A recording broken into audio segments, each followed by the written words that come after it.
어머님, 그 계집은 저작거리에서 동냥으로 연명하던 아이입니다. 사당 앞마당에 무릎을 꿇은 12명의 문중 어른들이 한 목소리로 외쳤습니다. 그 앞에 꼿꼿이 선 채로 이들을 내려다보는 이는 이 집안의 안주인 조씨 부인이었습니다. 예순을 바라보는 나이임에도 그녀의 눈빛은 조금도 흔들리지 않았습니다. 동냥으로 연명했다는 그 아이가 지난 5년간 이 집안 곳간에서 쌀 몇 섬이 새어나갔는지 정확히 짚어냈다는 사실은 다들 모르시는 모양이군요. 조씨 부인의 그 한마디에 마당은 순식간에 얼어붙었습니다. 무릎을 꿇고 있던 12명 중 몇몇은 서로 눈치를 살피며 슬그머니 고개를 떨구었습니다. 그 중에서도 유독 표정이 굳어버린 한 사람이 있었으니 바로 이 집안의 마름 노릇을 30년 가까이 해온 황덕수였습니다. 그가 애써 태어난 척 헛기침을 하며 입을 열었습니다.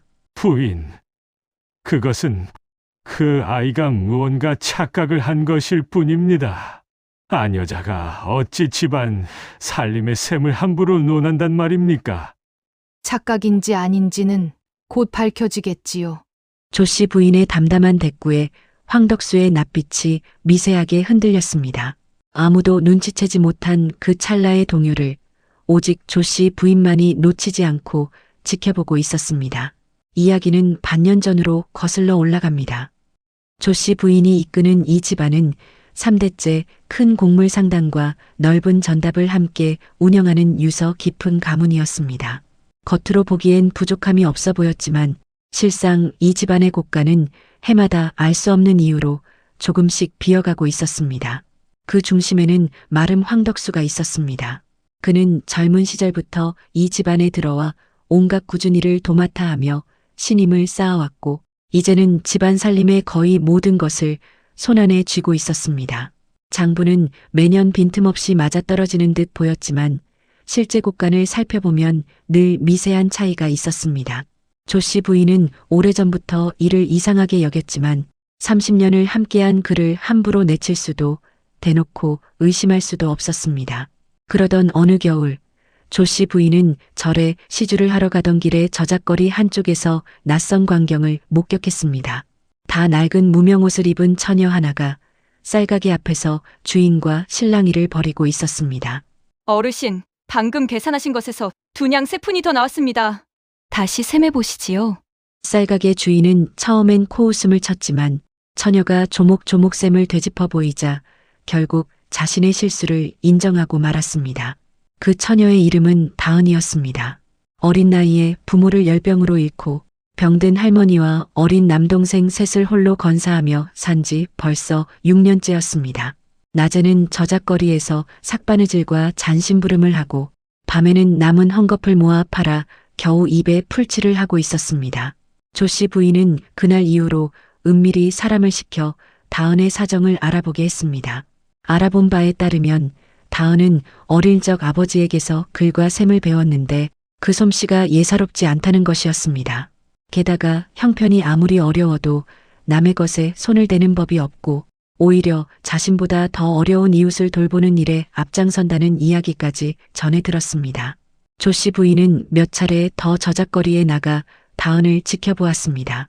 병든 할머니를 업고 의원을 찾아가는 모습, 굶주린 배를 부여잡고도 동생들에게 먼저 밥그릇을 내미는 모습을 보며 그녀의 마음속에 확신이 자리 잡았습니다. 저 아이라면 우리 집안에 썩어가는 뿌리를 도려낼 수 있을 것이다. 그러나 그것이 전부는 아니었습니다. 조씨 부인은 다은에게서 무언가 더 깊은 것을 보고 있었습니다. 그것은 바로 어떤 밑바닥에서도 결코 자신의 존엄을 잃지 않는 꼿꼿함이었습니다. 조씨 부인은 마침내 다은의 움막을 직접 찾아가 파격적인 제안을 건넸습니다. 내 며느리가 되어주지 않겠느냐. 다은은 처음엔 그저 놀란 얼굴로 아무 말도 하지 못했습니다. 하지만 조씨 부인의 진심 어린 눈빛을 마주한 순간 그녀는 이것이 결코 가벼운 농담이 아님을 깨달았습니다. 그렇게 다은은 얼떨결에 저작거리의 삭바느질, 처녀에서 이름 높은 집안의 큰 며느리가 될 처지에 놓이게 되었습니다. 집안에 들어온 다은을 향한 시선은 결코 따뜻하지 않았습니다. 하인들조차 그녀를 은근히 무시했고 문중 어른들은 마주칠 때마다 노골적으로 눈살을 찌푸렸습니다. 하지만 다은은 그 모든 냉대에도 흔들리지 않고 그저 묵묵히 자신의 할 일을 해나갔습니다. 이 집안의 장남이자 다은의 지아비가 될 재현 역시 처음엔 이 혼사를 탐탁지 않게 여겼습니다. 어머니의 뜻을 거스를 수 없어 받아들이긴 했지만 마음속엔 낯선 여인에 대한 경계심이 가득했습니다. 재현은 어릴 적부터 몸이 약해 환절기마다 자리보전을 하기 일쑤였는데 다은이 들어온 지 얼마 되지 않아 또다시 심한 열병에 걸려 앓아눕고 말았습니다. 의원이 다녀갔지만 열은 사흘이 지나도록 떨어지지 않았습니다. 온 집안이 근심에 휩싸인 그 밤, 다은은 재현의 방 앞을 지키며 밤을 지새웠습니다. 찬물에 적신 수건으로 쉴 새 없이 열을 식히고 손수약을 다려 한 숟갈씩 정성껏 떠먹였습니다. 어느 순간 재현이 헛소리를 하며 몸부림치자 다은은 그의 손을 꼭 붙잡고 나지막이 말을 건넸습니다. 괜찮습니다. 제가 곁에 있습니다. 조금만 더 견뎌내세요. 나흘째 되던 새벽 마침내 열이 조금씩 가라앉기 시작했습니다. 재현이 흐릿한 눈을 뜨자 밤새 한숨도 자지 못해 초췌해진 다은의 얼굴이 보였습니다. 어찌 낯선 일을 위해 이토록 애를 쓰시오. 다은은 옅게 웃으며 답했습니다. 낯선 이가 아니라 제 지아비입니다. 그리고 저는 아픈 이를 돌보는 일에는 이골이 나 있습니다. 할머니를 모시고 동생들을 건사하며 익힌 것이지요. 그 담담하고도 진솔한 말에 재현의 마음이 크게 흔들렸습니다. 그날 이후 재현은 다은을 다시 보기 시작했습니다. 며칠 뒤 재현은 오랫동안 골머리를 앓던 일을 다은에게 무심코 털어놓았습니다. 상단에 오래된 거래 문서 중 알 수 없는 암호처럼 얽혀있는 기록이 있었는데 아무리 살펴봐도 그 의미를 알 수 없다는 것이었습니다. 다은은 그 문서를 며칠 밤 들여다보더니 마침내 그 안에 숨겨진 규칙성을 찾아냈습니다. 그것은 바로 다은의 돌아가신 아버지가 생전에 그녀에게 가르쳐준 독특한 기록 방식과 놀랍도록 흡사했습니다. 재현은 크게 감탄했습니다. 당신의 아버님은 대체 어떤 분이셨소? 다은의 얼굴에 잠시 그늘이 스쳤습니다. 아버지는 한때 어느 큰 집안의 회계를 맡아보셨다 들었습니다. 하지만 자세한 사정은 저도 잘 모릅니다. 제가 8살 때 갑작스레 세상을 떠나셨거든요. 이 짧은 대화는 훗날 벌어질 거대한 진실의 실마리가 될 것이었지만 그때는 아무도 알지 못했습니다. 다은의 지혜와 따뜻함을 동시에 목격한 재현은 서서히 그녀에게 완전히 마음을 열어갔고 조씨 부인 역시 이 모든 과정을 지켜보며 자신의 선택에 더욱 확신을 갖게 되었습니다. 다은의 존재는 황덕수에게 있어 시한폭탄과도 같았습니다. 다은이 집안 살림을 조금씩 들여다보며 장부의 미묘한 오차를 짚어내기 시작하자 황덕수는 극심한 불안에 휩싸였습니다. 30년간 공들여 쌓아온 신뢰와 그 뒤에 숨겨온 부정한 재물이 한순간에 무너질 위기에 처한 것입니다. 궁지에 몰린 황덕수는 결국 최후의 수단을 택했습니다. 그는 신복을 시켜 야밤의 상단의 곳간에서 값비싼 인삼과 비단 한 피를 몰래 빼돌린 뒤 그 흔적 일부를 교묘하게 다은의 처소 주변에 흘려두었습니다. 그리고 다음 날 아침 마치 뒤늦게 발견한 척 큰 소리로 소란을 피웠습니다. 세상에, 상단의 물목이 감쪽같이 사라졌습니다. 집안 사람들이 놀라 몰려들자 황덕수는 미리 짜놓은 대로 다은이 어젯밤 곳간 근처를 서성이는 것을 보았다고 거짓 증언을 늘어놓았습니다.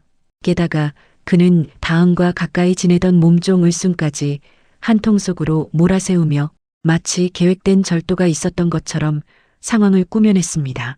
저 아이는 원래 저작거리에서 동량으로 연명하던 아이입니다. 눈앞의 재물에 눈이 멀지 않았다고 누가 장담하겠습니까?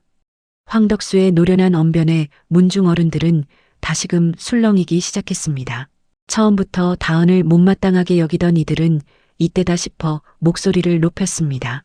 다은은 억울함을 호소했지만 미리 조작된 정황 증거들 앞에서 그녀의 말은 힘을 잃어갔습니다.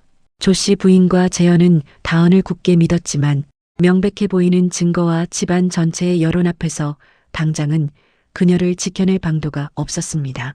결국 다은은 억울한 누명을 뒤집어 쓴 채 자신을 따르던 을순과 함께 집에서 쫓겨나는 신세가 되고 말았습니다. 대문을 나서던 다은은 잠시 걸음을 멈추고 뒤를 돌아보았습니다. 눈가에 눈물이 맺혔지만 그녀는 이를 악물고 스스로에게 되뇌었습니다.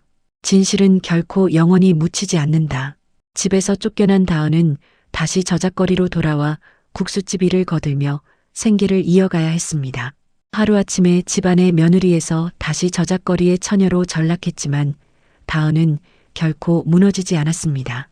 그녀는 이 시간을 황덕수의 부정을 밝혀낼 증거를 모으는 데 쓰기로 결심했습니다.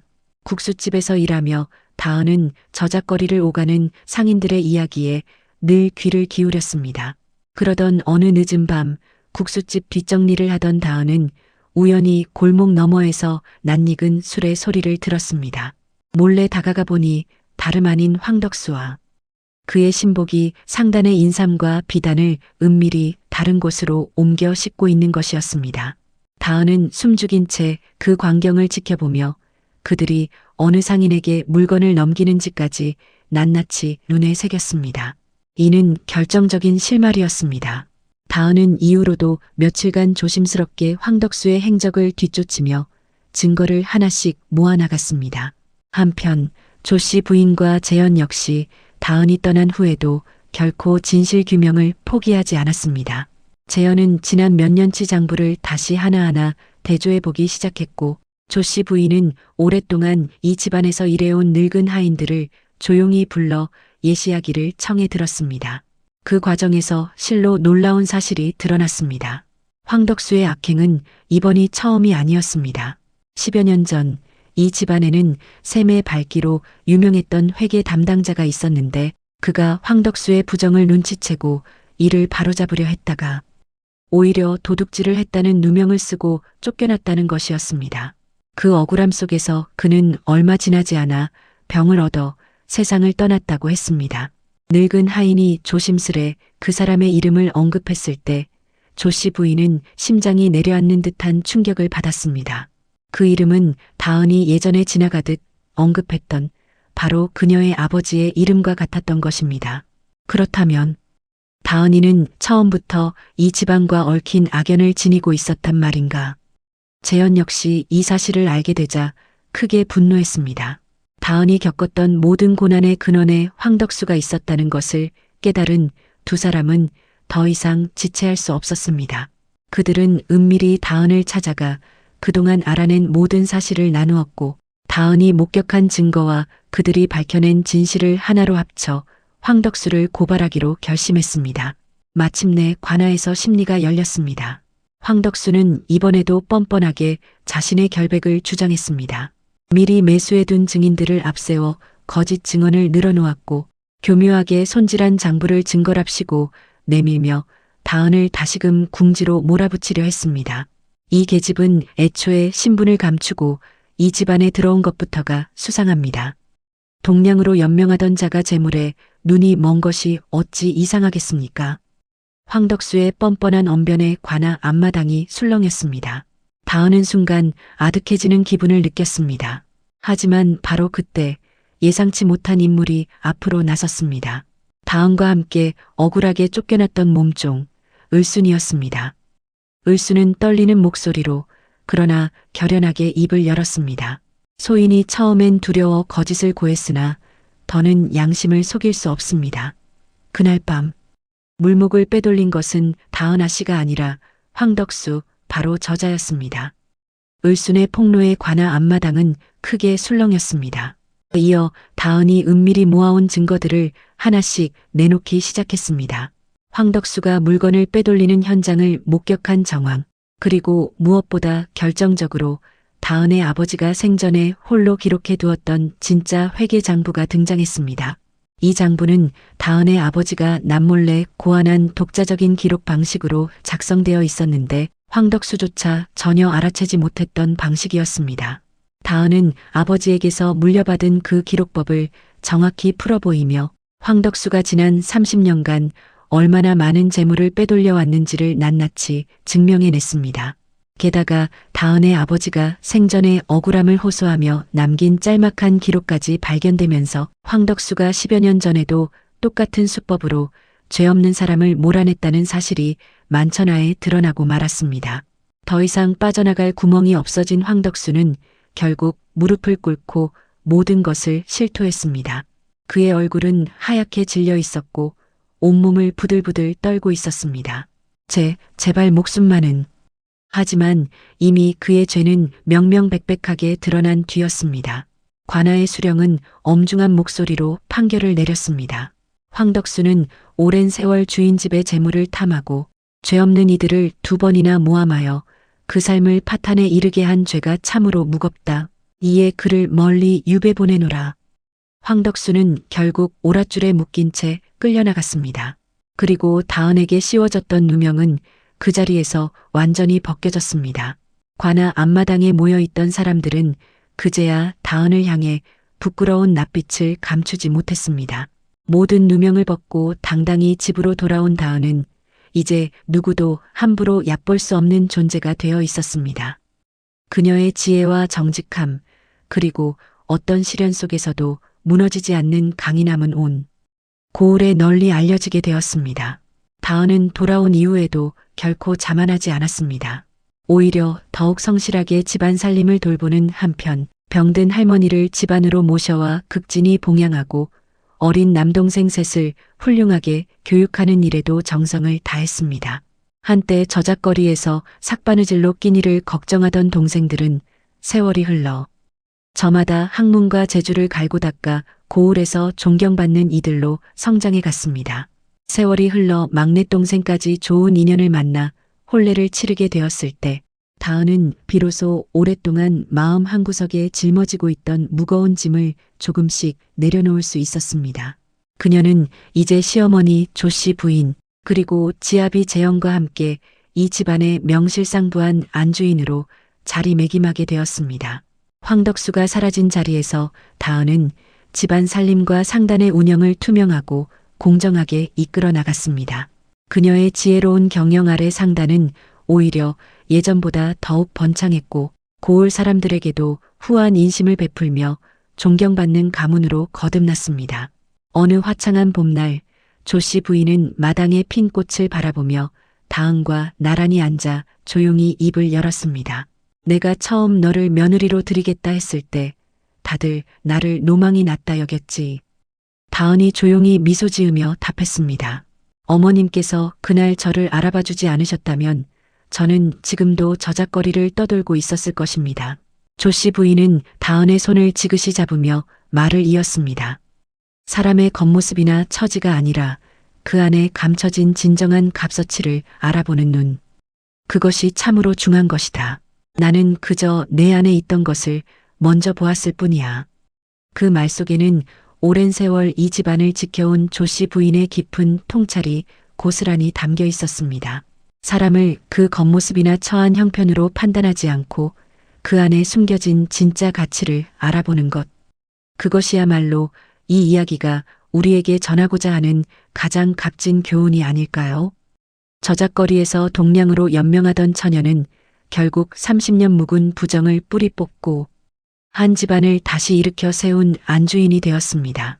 그리고 그녀를 알아본 시어머니의 그 소름 돋는 안목은 오랜 세월이 흐른 지금까지도 고을 사람들 사이에서 두고두고 회자되고 있다고 합니다.